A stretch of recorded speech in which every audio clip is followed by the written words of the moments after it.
Live from Fargo and serving you on TV, online, and on the go. This is Valley News Live at 6.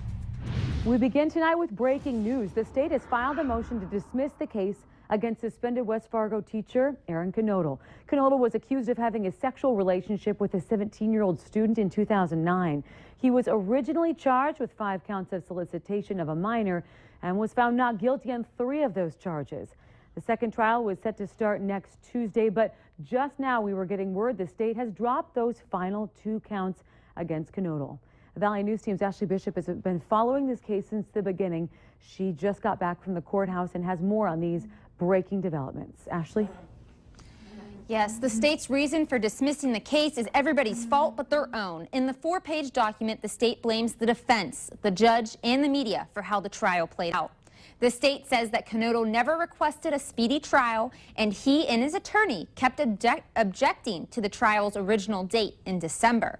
The state also says they do not want to waste tax dollars, and they have been trying to do the right thing. Additionally, they say the accuser has been treated unfairly in this case by online bloggers, letter-writing campaigns, and the media. The state says the media has set the cause of a sexual abuse reporting back 3 decades. Now, we called the office for Knodel's attorney, Bob Hoy, and we are told that he is reviewing the motion that was filed late this afternoon. Now, the judge still must rule on this matter. We are waiting on his filing, which we'll bring you as soon as we know. We reached out to the accuser this evening, and she said she was in shock and did not want to say any more. Stephanie? All right. Thank you, Ashley. We'll continue to update this breaking story as information becomes available. Now, a large power outage was reported just about 10 minutes ago in West Fargo and Fargo that affects well over 1,000 customers of Cass County Electric. The outage is west of 45th Street and south of Main Avenue, and use caution when traveling in this area. And of course, stick with us for all the updates on this. Well, another beautiful day out there today. Just take a look at our sky cam. Look at it out there. It's beautiful, sunny, warm. But it's going to be calm tonight. Tomorrow's going to be a lot different. Let's get a look at what it's going to be like tomorrow with Hutch.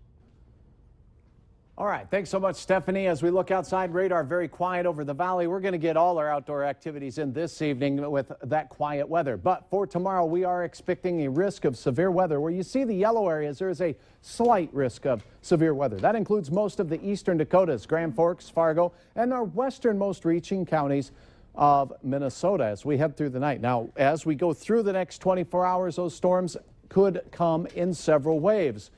Details on that in your hour-by-hour forecast, but what you need to know for tonight is quiet weather does continue, temperatures in the 70s. Then as we head into the day tomorrow, we anticipate waves of storms developing in the afternoon and then some overnight storms that could be pretty potent as well.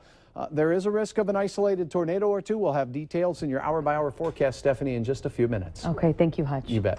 Well, the Valley has about 11,000 job openings, and that number is expected to grow to 55,000 in just 5 years. That according to a study released today. Workforce shortage is a widely known problem our region has had for a while. Today, a new 100-page report shows how short our area is in needing help and what needs to be done to fix it. Valley News Team's Ashley Bishop has the latest.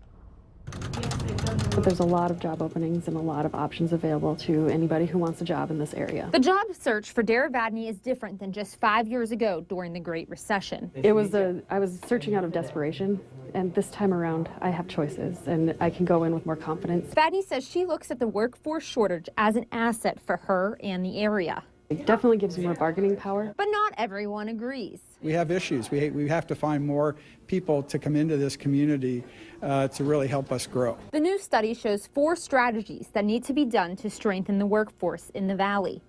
Cultivating the local and potential employees, building more childcare, affordable housing, innovate, and lastly, attract. We got all of the people in the labor shed here that aren't working yet. We still wouldn't have enough workers. So we need to attract people from outside the area. FM Visitor Center President Charlie Johnson says there are multiple ways they plan to do that.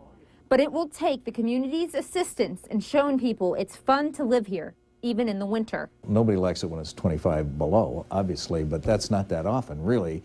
And the truth is that most of the people who live around here find ways to enjoy the winter and actually do enjoy the winter. That was Ashley Bishop reporting. The study also suggests the area needs to retain more area high school graduates by guiding them in the career fields that are in demand for employees. Tune into 6:30 Point of View tonight on KX4 and hear from Governor Jack Dalrymple about how he plans to handle this issue. You can also read the workforce study summary on valleynewslive.com. Well, the grill is going, and a couple just tied the knot at Trollwood Park in Fargo. The reason? A celebration of second chances for former inmates of the Cass County Jail who prefer being called returning citizens. Valley News Team's Bradford Eric joins us live with much more. Bradford? Stephanie, there might be sunshine, smiles, and the aroma of grilled meat here, but it has not always been that way for many of the people attending this picnic at Trollwood Park. The jail chaplains, one of the groups putting the event on here tonight, call them returning citizens. They're former inmates who've decided they want to change their lives, many coming from broken homes and bad decisions that landed them in jail. You know, it's men and women that grew up in an unhealthy home, and if they can now make healthier choices, then they're going to raise their children differently than they were raised. And we're not going to have the next generation being incarcerated. So absolutely we make a difference. As we said before, one of those returning citizens got married just a short time ago. It's family, the jail chaplains say, really helps those people get back on their feet and into our community.